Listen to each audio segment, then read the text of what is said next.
بسم الله الرحمن الرحيم.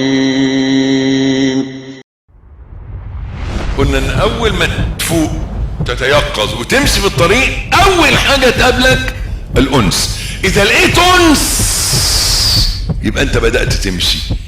ما حسيتش بالانس يبقى اعلم ان انت لسه ورا. الانس اللي هو ايه؟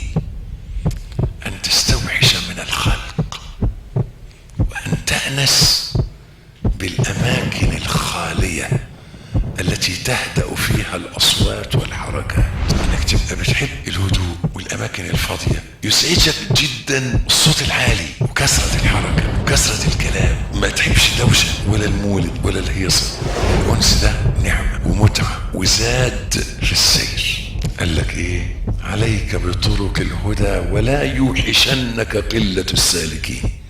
بالعكس، ده انا لو لقيت كثرة السالكين بخاف، بستوحش، بقلق. اصل هو طريق الحق دايما قلة وقليل من عبادي الشكور.